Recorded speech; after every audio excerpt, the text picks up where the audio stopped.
começar, gente?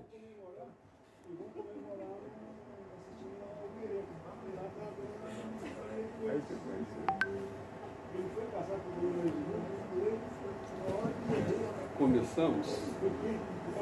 Pessoal, bom dia, né? Bom dia a todos.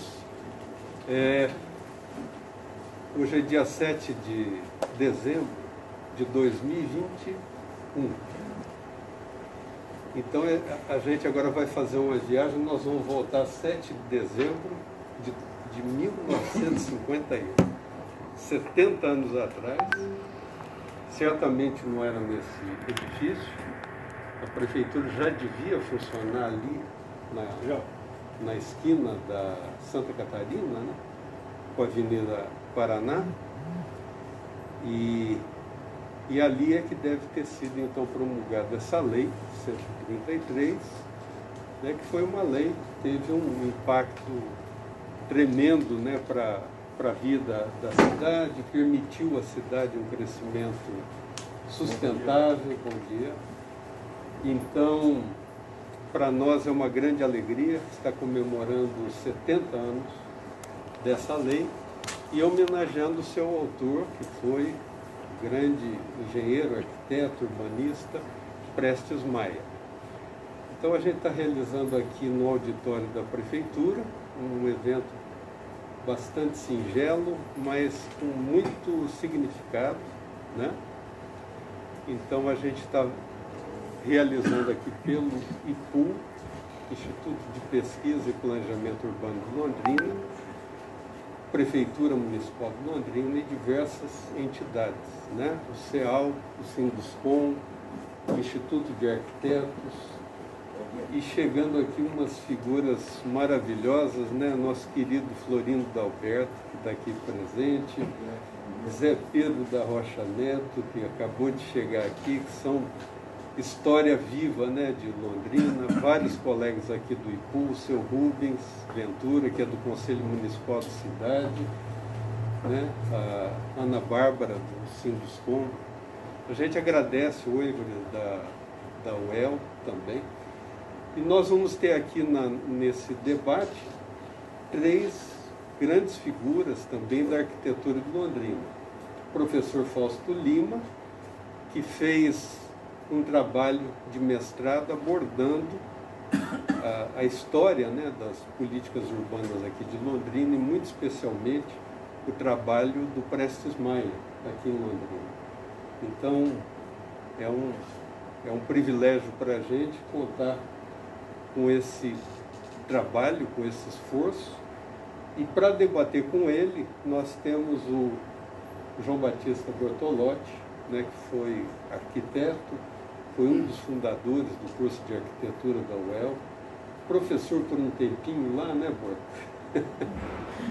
E foi presidente do IPU, atuou duas vezes, atuou num grande projeto regional dos anos 70, que foi o Metronor, aquele trabalho para consolidar uma região metropolitana aqui entre Londrina e Maringá. E o Nelson Giacomo, também arquiteto, professor titular na UEL, né, com vasta experiência na academia e no mercado aqui de Londrina. Então, sem demoras, nós vamos começar te convidando aqui, Fausto, para fazer a sua apresentação e, na sequência, a gente abre os debates. Ligar que senão você fica bicando e... Você tem que ficar por aqui para o pessoal te ver, viu, Fausto? Tá.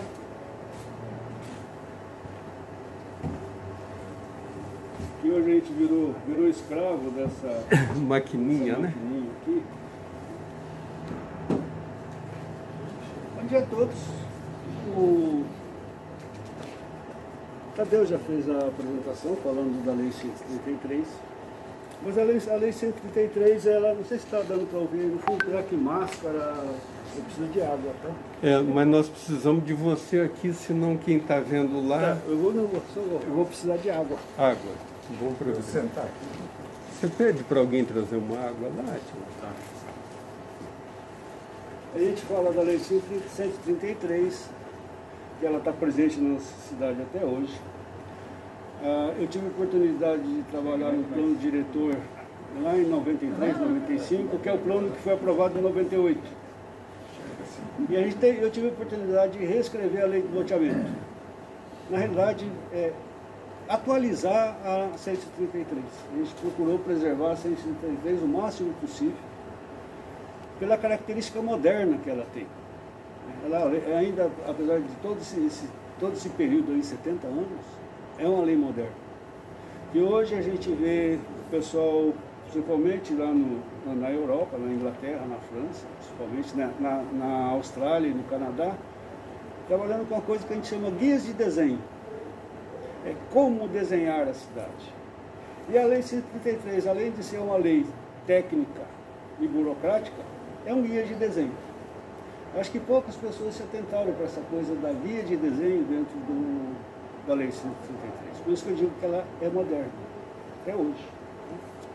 Eu vou dividir um pouco a nossa história aqui.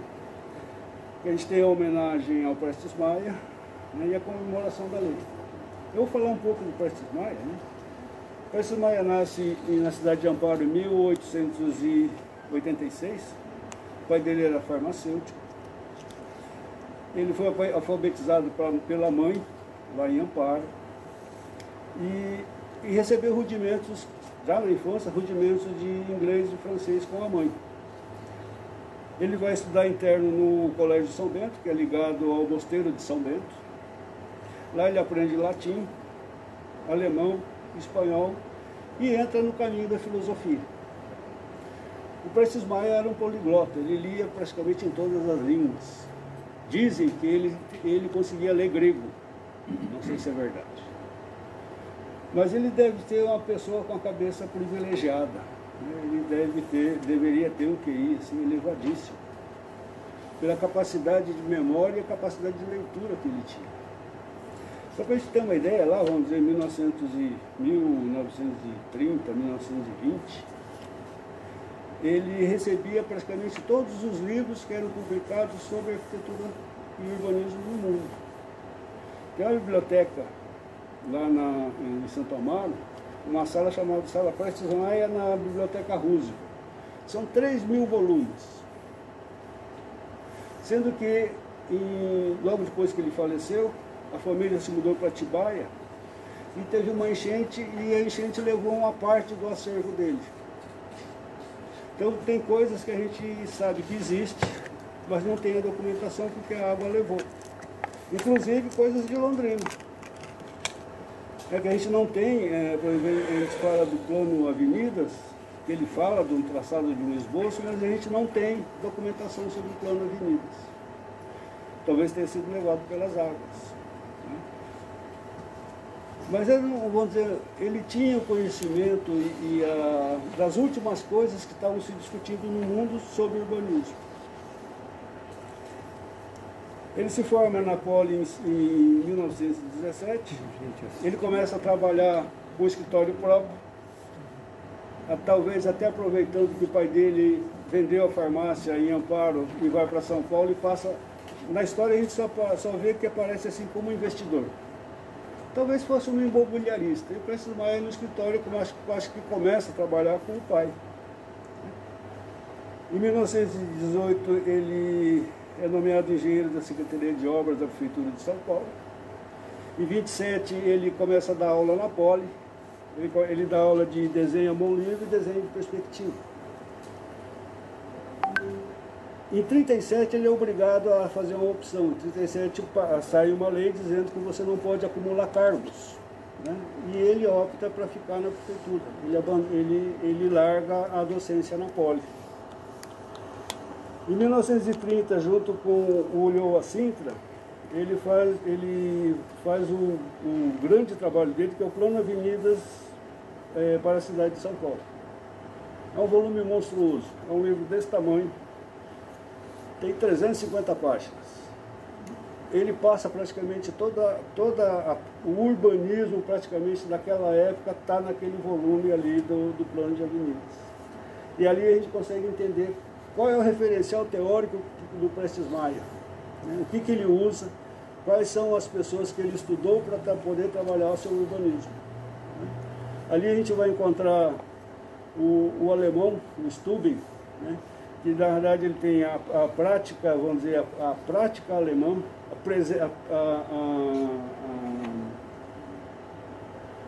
coisa, vamos dizer, não só a prática, mas a exatidão, né? E o zoneamento, porque o zoneamento na realidade começa na Alemanha. Então ele começa a trabalhar, esse aí é uma parte do referencial teórico dele. Outro referencial teórico dele vem na Inglaterra, que é a cidade de Jardim do Howard e do Unwin. Unwin Parker. O Parker vai ser o arquiteto que vai vir para o Brasil para fazer os bairros Jardim de São Paulo.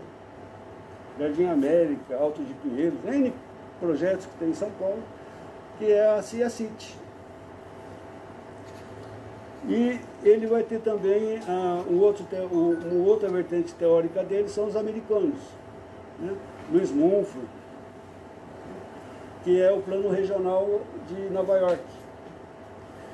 E junto com o Olmsted. O Olmsted é o cara que vai fazer o Central Park de Nova York.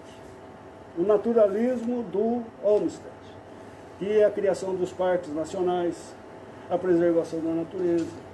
Aí a gente consegue entender quais foram os caminhos que o Prestes Maia trilhou para fazer o plano de São Paulo, o plano de Campinas, a proposta da 133 para Londrina e a cidade de Panorama na divisa de São Paulo com Mato Grosso. Né? A organização dele é muito interessante, que a cidade dele tem uma cara americana. Né? A gente vê os filmes americanos, você sempre tem aquela coisa do City Hill, onde você tem a prefeitura, o fórum ou a prefeitura, dependendo do tamanho da cidade, a prefeitura e a cadeia, e uma grande praça. Em Campinas, quando ele faz o plano de melhoramento de Campinas, ele faz a remodelação da cidade, até tem uma briga muito grande que ele derruba uma igreja de 1800, a igreja do Rosário, para criar uma praça central onde você teria o fórum e a prefeitura, dentro dessa coisa, desse referencial da cidade americana. Na cidade de Panorama, que é a cidade nova, ele vai também criar o mesmo sistema, onde você vai ter uma grande avenida, a prefeitura no centro da avenida, que é onde ela abre um grande parque, aí você tem o fórum e a biblioteca, que é, vamos dizer, o centro cívico da cidade. Ele tinha muito essa coisa, vamos dizer, da civilidade. A cidade tinha que ser cívica e tinha que ser de todos. Então é muito interessante quando você junta, vamos dizer, uma série de teorias e propõe uma. E é muito mal interpretada, é muito mal entendida. Né? Mesmo São Paulo, quando ele vai fazer o projeto de São Paulo, ele vai criar o centro cívico no Anhangabaú. Ele faz umas propostas arquitetônicas estranhas, mas aquilo era só um modelo, não era para ser o real. Né? E leva uma bordoada danada do mundo inteiro. Além do que, São Paulo vai ter um problema muito sério com o Prestes Maia, que é uma divisão que existe entre os arquitetos. Não é nem divisão que existe entre os arquitetos. É uma separação, né, que você tem. O Prestes Maia foi contemporâneo do José Inácio de Anhanha-Melo. O Anhanha-Melo é o fundador da USP, da FAU-USP. É ele que separa a FAU-USP da Poli. E eles tinham visões diferentes do urbanismo. O Anhanha defendia o urbanismo modernista. E o Prestes Maia era mais conservador. Ele era moderno, mas nem tanto. E eles tinham embates pesados, apesar de serem amigos. Os dois, o Anhanha e o Prestes Maia, fundam a Sociedade Amigos de São Paulo.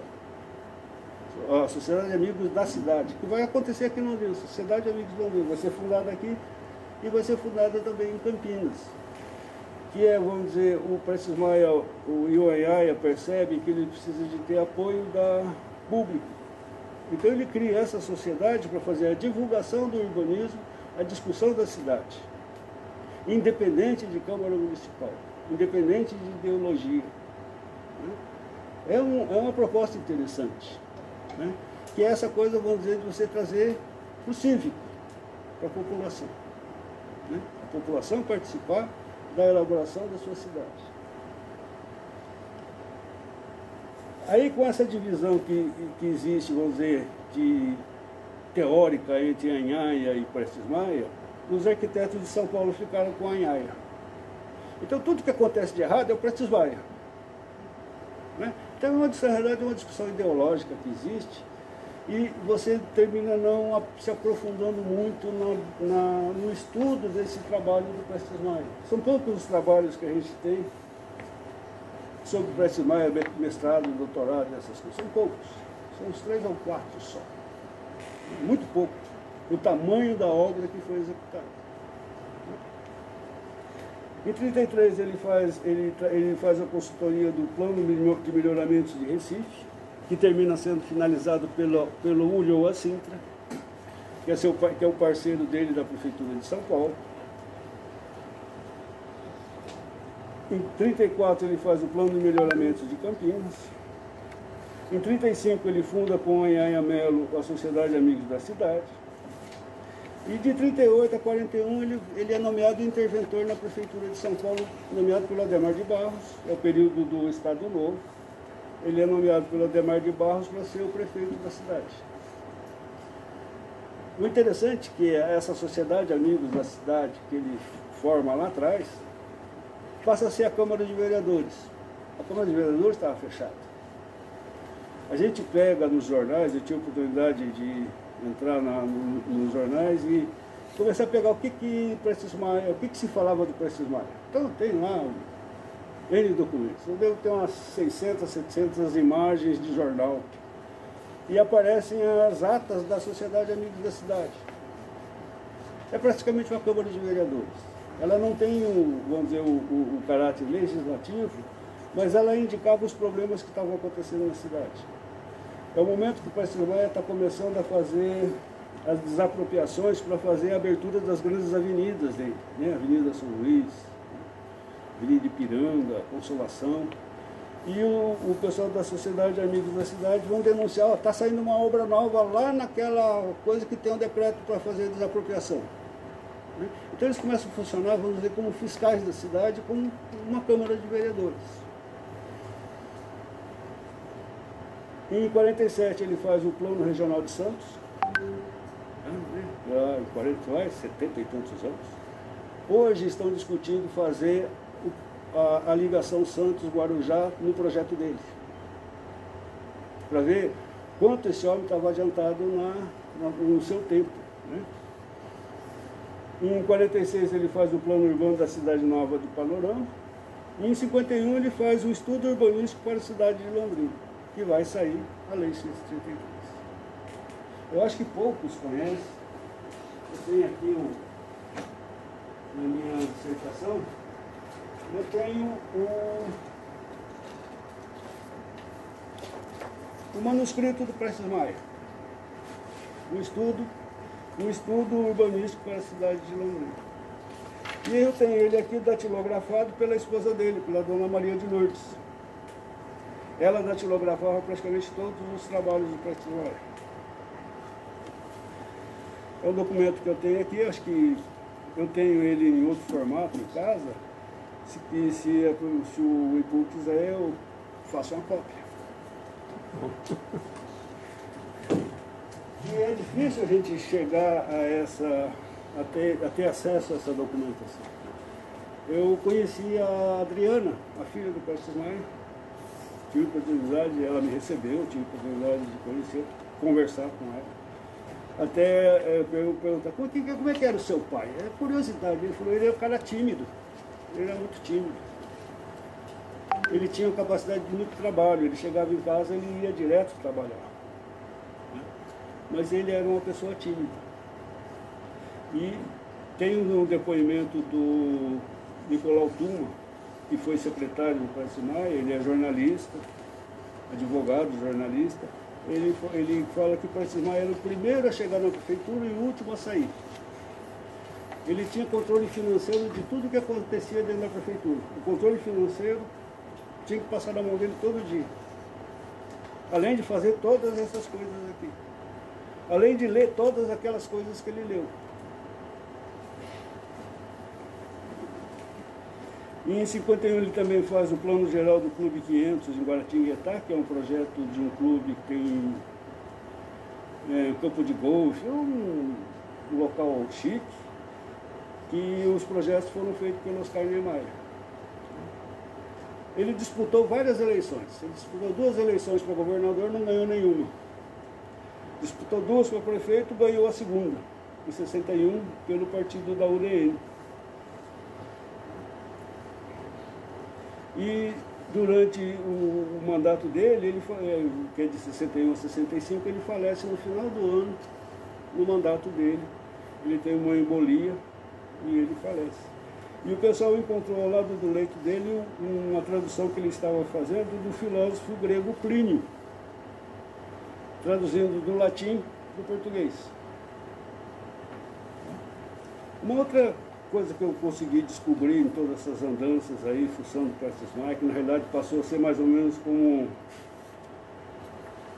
uma coisa que fica em cima de você e toda hora aquela coisa parece que você tem que estar cutucando. As 2 pessoas aparecem para mim. Um é Getúlio Vargas, que eu era criança, ouvia os discursos do Getúlio.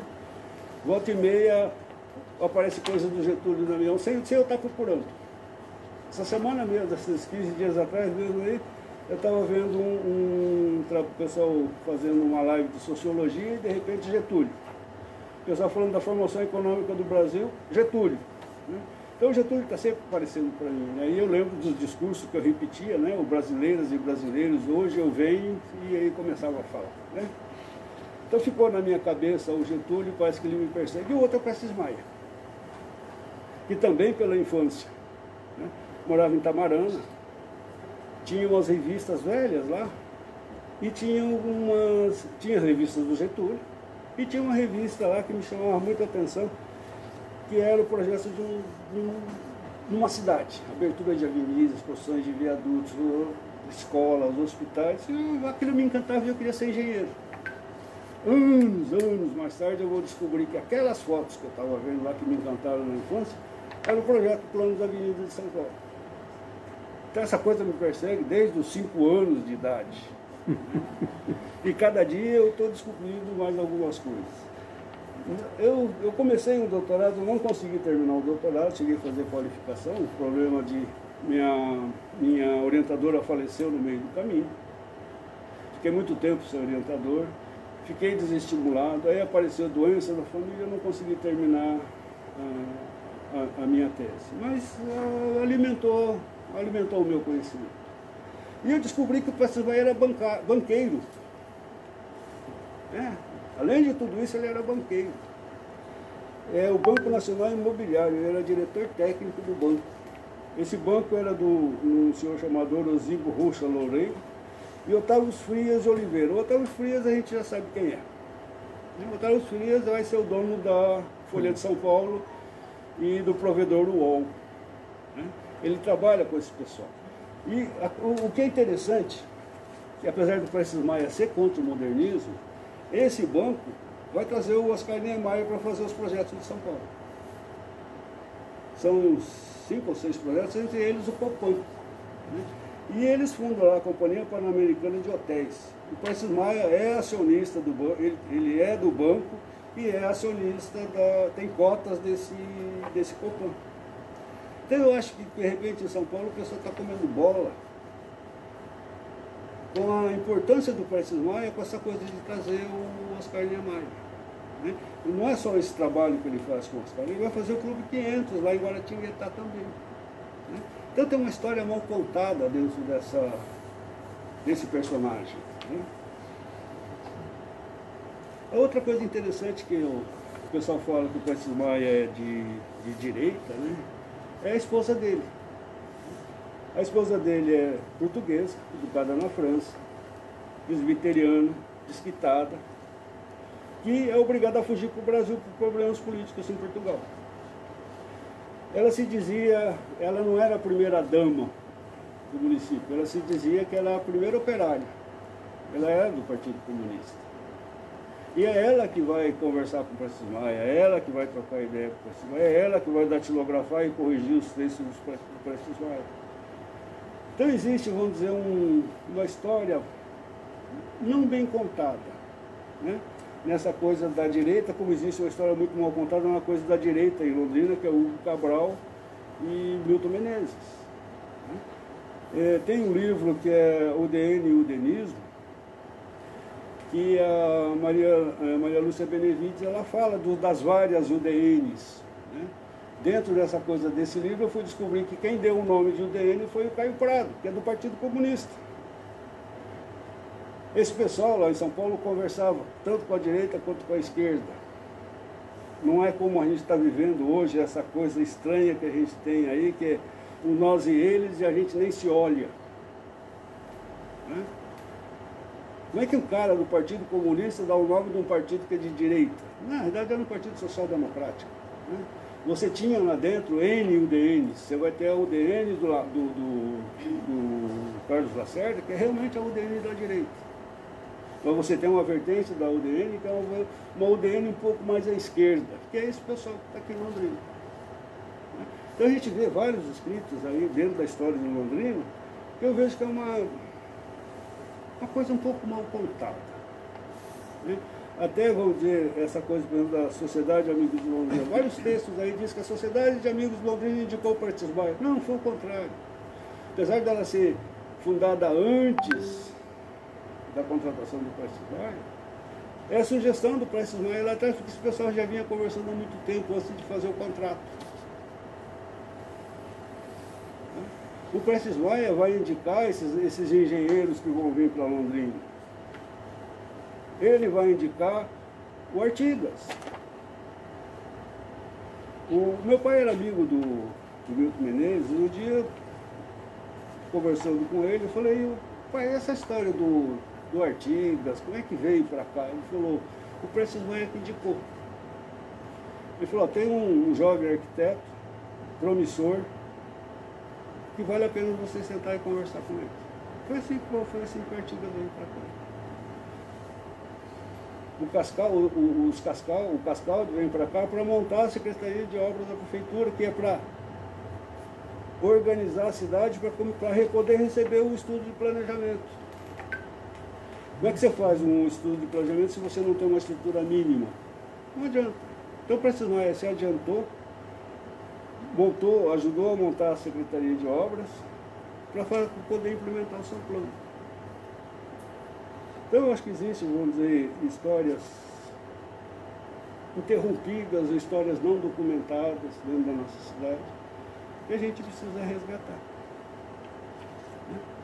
Esse aí, vamos dizer, é o universo, vamos dizer, do trabalho, vamos dizer, do Prestes Maia, que é exaustivo. Né?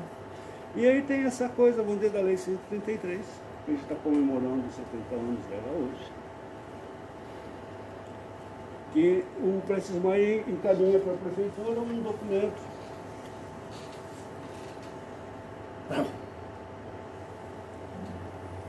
Deixa eu aproveitar a pausa para dar um lookzinho. Dá tchauzinho aqui, gente, ó.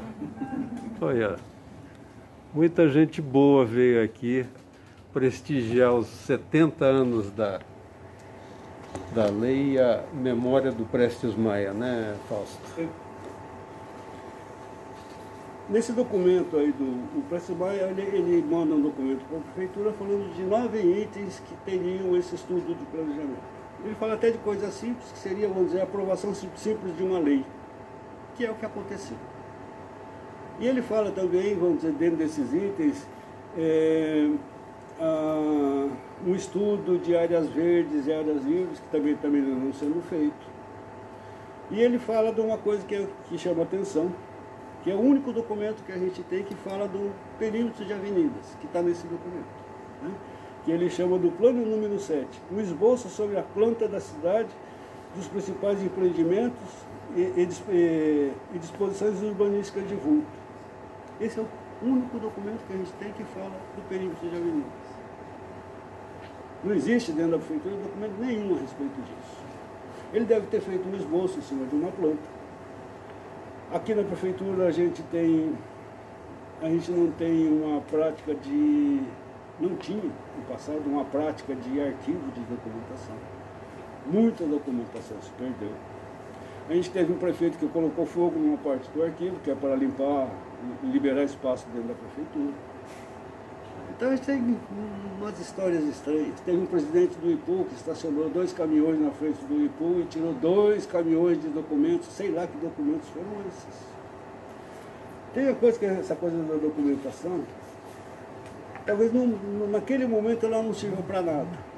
Mas de repente lá na frente, alguém estudando, fala, pô, mas esses caras tiveram essa ideia, talvez eles não tivessem condições de implementar no momento, mas essa é uma ideia interessante, vamos retomar. Ou até como documentação da história, para a gente poder entender qual foi a evolução, o caminho, por que as coisas aconteceram. A gente tem, por exemplo, o projeto do Burle Marx, que acho que só um pedacinho dele está aqui na prefeitura, o resto desapareceu. Pô, mas esse é um documento fundamental para a história da cidade. Né? Eu acho que a gente precisa se reunir e tentar resgatar essa história, pelo menos na memória, que daqui a pouco a gente também não está mais aqui. O Bertolotti está aí, está firme. Né?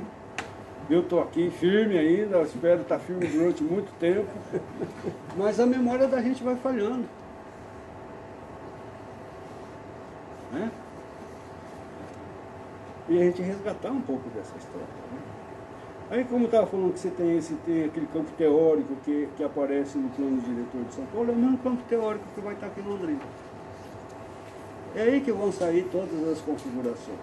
Né? É uma lei perfeitinha, corretinha, muito bem feita, ela fala até das minúcias de aprovação, como que você tem que fazer uma cópia, o trâmite que você tem que fazer, entra na parte jurídica que você tem que ser proprietário da cidade de Jardins da Inglaterra.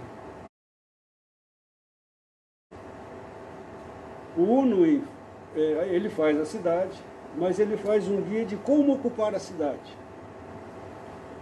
E aí, em 1912, na cidade de Essex, vai sair realmente um guia, que é, vamos dizer, como eu desenho a cidade. Né? Aí o Pensilvânia coloca uma coisa assim, evitar cruzamentos oblíquos. É uma coisa boba, né? Não. Mas é essa coisa que te dá segurança no trânsito. É isso que a gente está discutindo hoje na mobilidade. São problemas que você tem na cidade, locais que você termina tendo muito acidente. Por quê? Você fez um cruzamento oblíquo. Né? Evitar essas coisas. Né? Uma coisa que chama atenção aqui na lei dele, isso eu quis descobrir lá atrás, quando eu estava no IPU, lá trabalhando no IPU, preservar ou criar pontos de vistas e perspectivas interessantes, mantendo bosques e exemplares notáveis. Né? Esses exemplares notáveis, eu acho até gozado essa coisa dos exemplares notáveis. Mesmo à custa de pequenas irregularidades no traçado. A gente tem exemplos aqui na cidade. A Souza Naves, ali no final da Souza Naves, que tem aquela árvore ali. Eu tive a oportunidade de dar a diretriz lá na Roberto Koch, que tinha aquela seringueira monstruosa, que eu acho que na realidade ela morreu porque no momento que você pavimentou em volta da seringueira, matou a raiz da seringueira. Eu matei a seringueira. Mas tá a ideia era preservar aquela coisa monumental que ficava no meio da avenida. Né? Na realidade é um monumento vegetal, que você andando na avenida você vê aquela coisa monstruosa na sua frente. Não precisa colocar um monumento ali. Né? Essa é uma ideia genial. Né? E você tinha outra também, grande, o DR na Rua Brasil, seringueira enorme. Tem outras aí, mas eu lembro dessas duas. Né? Existem outras coisas por aí. Né? Uma outra coisa que ele fala, né? Criar cortinas verdes protegendo transeuntes e moradores contra aspectos desagradáveis, gases, mau cheiros, ruídos, etc. Com anteposição de parques e cortinas verdes. A gente tem aqui. As pracinhas lá do Xangri-Lá, ao longo da ferrovia, e hoje ao longo da leste-oeste, aquelas meia-luas. O que era aquilo lá? Para afastar o ruído. Passava um trem ali na frente. Então você cria uma vegetação na frente para tentar abafar esse ruído.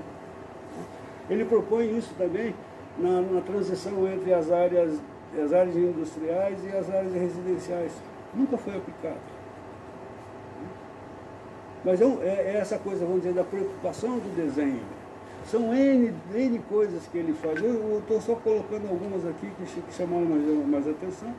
E aqui é o nosso xodó. São as faixas marginais dos cursos d'água, limitadas pela cota máxima de inundação, que vão dar os nossos fundos de vale, que dão a característica da nossa cidade. Anos atrás, isso lá nos anos 70, a Gal Costa veio fazer um show aqui em Londrina e criou um mal-estar, que não entenderam o que ela falou. Né? Perguntaram o que ela achou de Londrina. Ela falou, Londrina parece uma grande fazenda. E realmente naquele período Londrina parecia uma grande fazenda. Ela tinha mais vegetação do que ela tem hoje. O centro da cidade tinha vegetação, as ruas eram arborizadas. Mas na realidade ela queria dizer isso. E criou um mal-estar na cidade, dizendo que a nossa cidade era uma fazenda, era uma coisa, sei lá. Não, a fazenda é o AP. Né? Se ela estivesse falando hoje, talvez a gente conseguisse entender.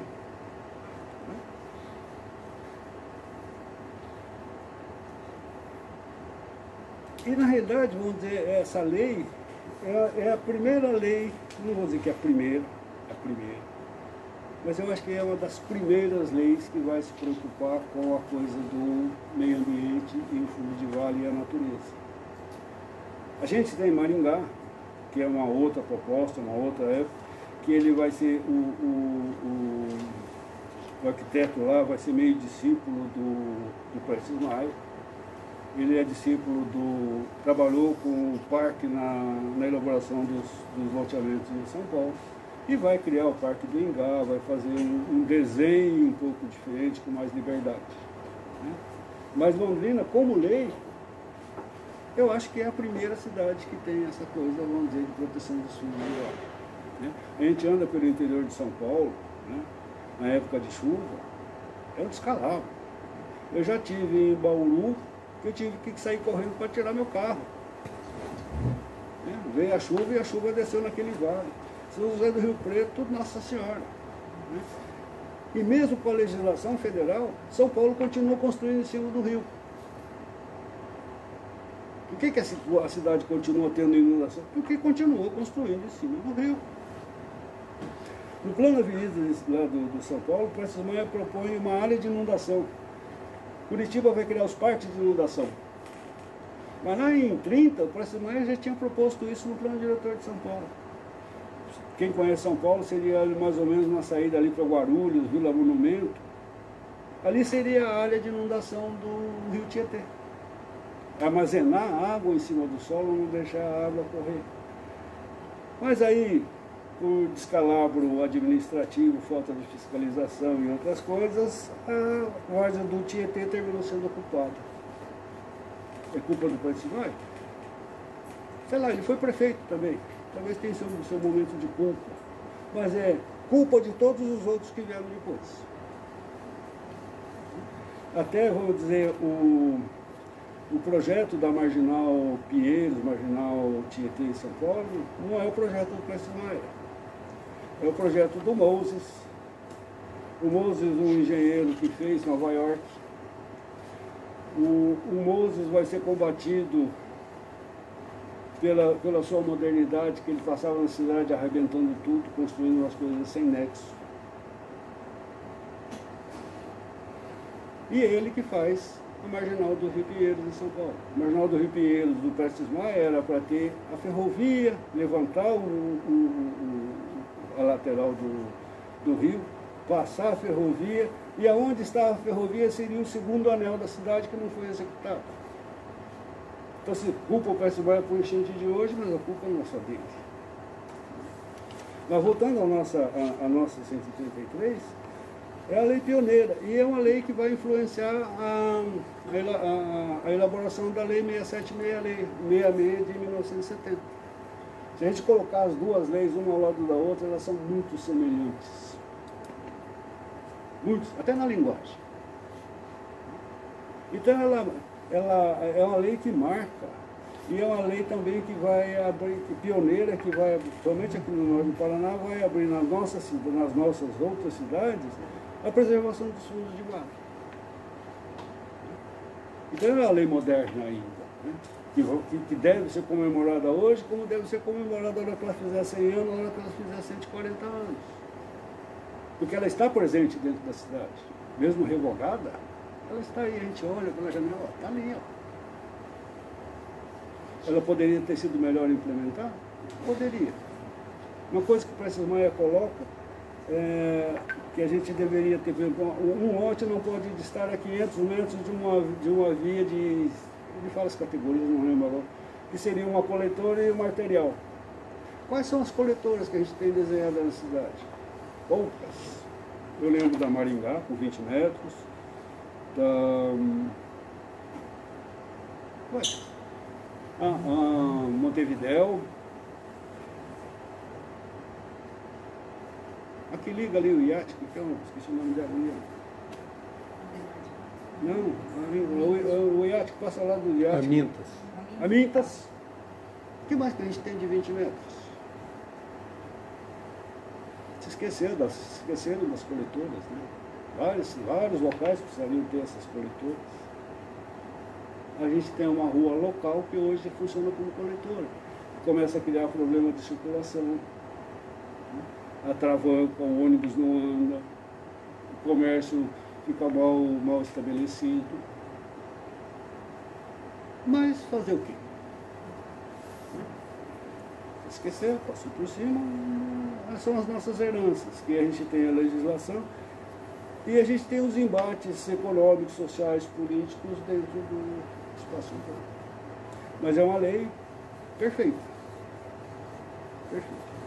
E é uma lei que eu gostaria de ter escrito. Eu acho que nessa revisão do plano diretor, eu acho que a gente tem que retomar a 133, atualizar a linguagem dela, atualizar toda essa coisa, vamos dizer, moderna que a gente tem, vamos dizer, desde a aprovação do loteamento, que muda tudo, né?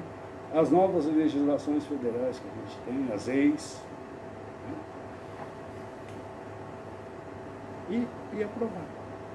Outra coisa que eu queria chamar a atenção, assim, vamos dizer, sobre o Prestes Maia, ele se forma lá em 1917 em cima de uma filosofia que está no Brasil, que é no Brasil República, que é o positivismo. Eu peguei o final do positivismo, o Bortolotti se formou com essa coisa do positivismo, em que sempre a medicina e a engenharia estão certas. O que o engenheiro e o médico falar, você tem que assinar embaixo. Apesar que a medicina mudou um pouquinho, mas na engenharia, a engenharia ainda continuou com essa coisa que o engenheiro é o cara mais correto, o que ele fizer, o cálculo dele está certo. E essa filosofia, vamos dizer, do Comte, ela vem da França, ela tinha uma coisa que ela falava, que a sociedade tem uma evolução e ela passa por etapas. Você tem uma etapa inicial, que é uma etapa que ele coloca lá atrás, vamos dizer que é você está se tornando humano.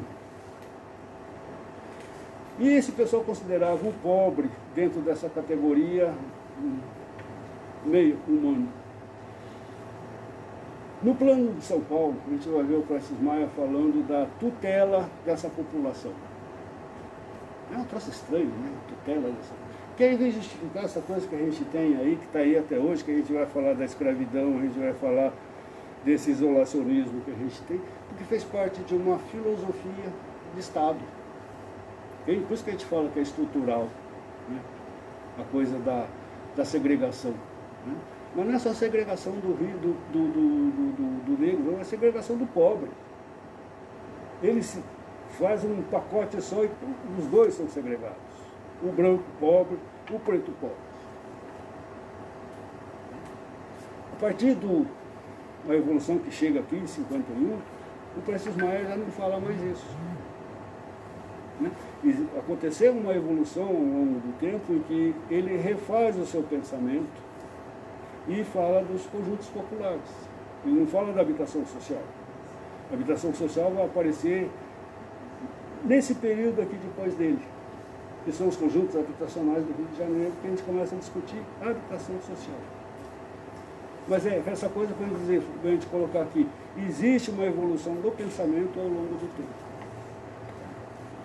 É isso, aí eu vou abrir para os dois aí, para a gente conversar, trocar ideia, enriquecer a conversa. Obrigado. Bom, agradecemos muitíssimo aí a apresentação. Dá um look aqui, chegou aqui, cadê a vereadora? Está aqui obrigado pela presença, representando aqui a Câmara. Obrigado pela presença de todos. Nós vamos convidar então o Giacomo e o Bortolotti. Vamos sentar aqui no tiro ao alvo. Agora nós vamos ver. E eu gostaria de aproveitar o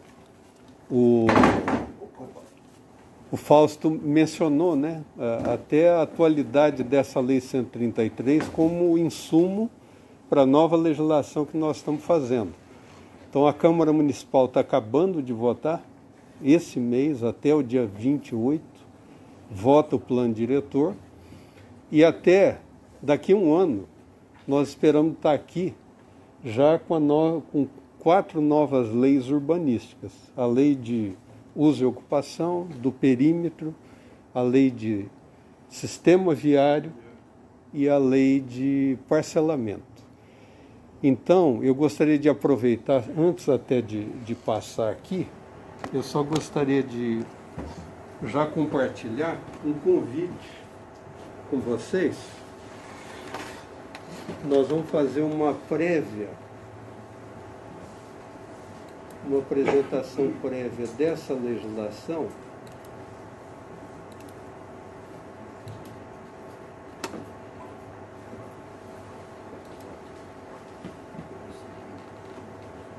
sem óculos o negócio não vai, né?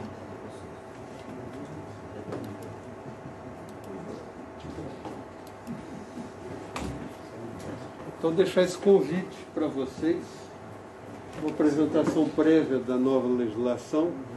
A data foi escolhida pelo prefeito, dia 5 de janeiro. Eu falei, mas prefeito, muita gente viaja. Eu falei, não, mas é quando tem mais gente com disponibilidade, com interesse e tal, e mesmo o cidadão que estiver na praia pode acompanhar. Então fica o convite para vocês. Nós vamos ter uma prévia do... Essa data para ver, nem internet vai ter, né?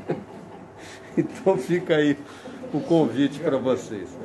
E a gente então, para iniciar aqui os debates, nós vamos passar para o Giacomo, Nelson Giacomo, para fazer seus comentários, Nelson, por favor. Bom, primeiramente queria agradecer o convite ao Tadeu.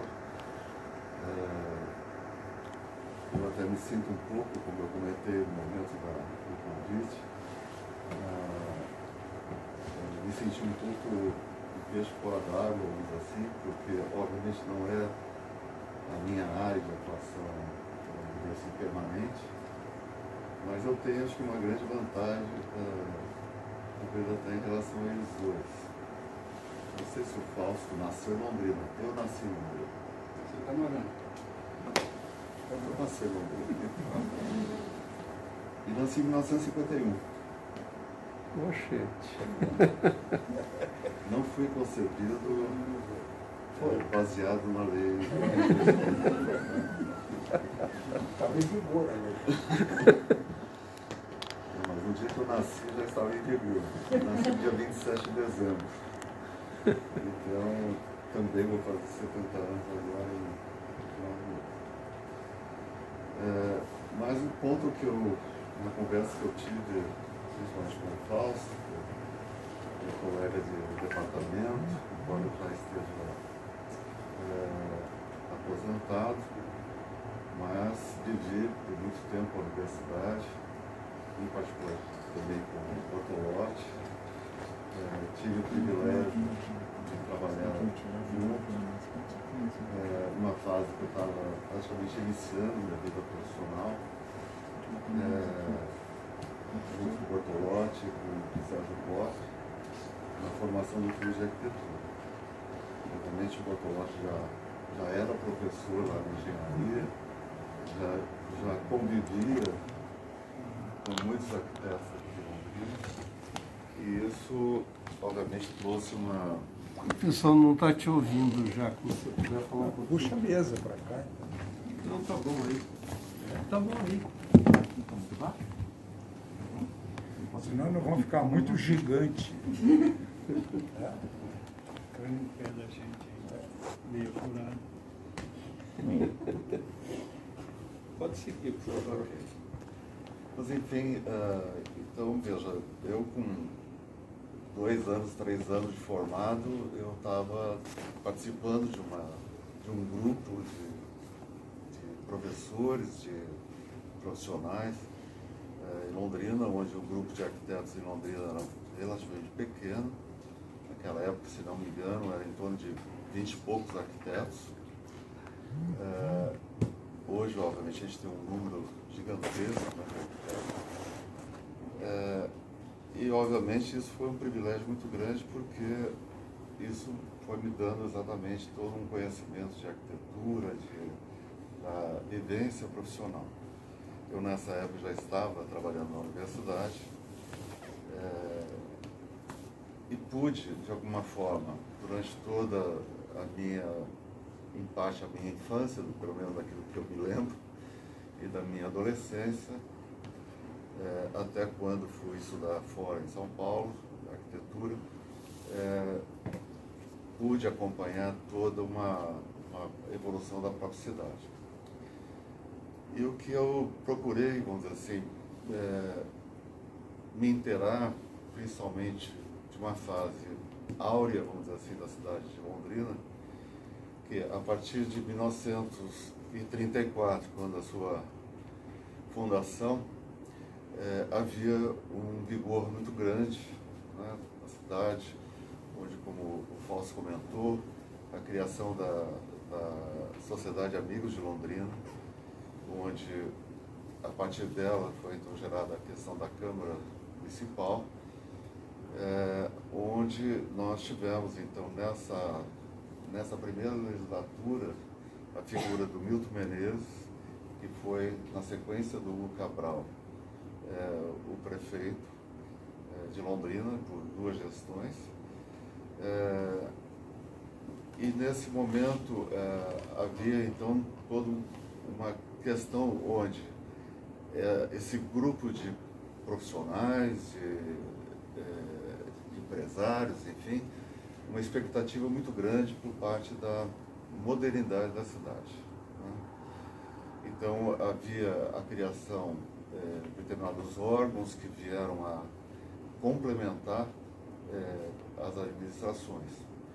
O próprio Clube de Engenharia mais ou menos de 1953, se não me engano. Nossa. A Associação Médica de Londrina de 51, se não me engano. A Sociedade Amigos de Londrina foi fundada em 47. Né? Eu até tinha uma referência que o Prestes Maia era posterior à formação disso e que tinha efetivamente sido a associação indicada para trazer o nome de Prestes Maia, mas foi como o Fausto falou, né, nesse momento aqui, que na verdade o trabalho do Prestes Maia já vinha acontecendo um período antes. O Cabral, que foi o nosso primeiro prefeito eleito, até porque em 45, com o término do Estado Novo, em 47, então, nós tivemos a primeira eleição para prefeito. Então, o Cabral administrou até 1951, quando entrou Milton Menezes. É interessante nessa fase é que a primeira obra de Artigas, que foi trazido por Milton Menezes, foi a sua casa, ali na Hugo Cabral, uma obra que ainda existe, que foi de 48 a 50. Né? E a partir dali, Artigas realizou inúmeros trabalhos aqui em Londrina, em parte também, como o Fausto também comentou, Prestes Maia, que traz, vamos dizer, a indicação também de Artigas, onde então nesse período de 50 a 53, 54, várias obras então do Artigas, como A Casa da Criança, o Ouro Verde, o Autolon, o Calone, que era um restaurante entre as duas obras, a rodoviária, enfim, várias obras de Artigas num período, inclusive aquele anexo da Santa Casa que fica voltado para Souza Naves. Né? Nesse trabalho até tive uma participação, eu digo, obviamente posterior, no sentido de entender melhor a questão da própria concepção do projeto. E naquele momento, a partir dessa data, nós tivemos, em 49, o primeiro edifício vertical em Londrina, que foi em 1949, o edifício Santo Antônio, que é ali na Avenida Paraná,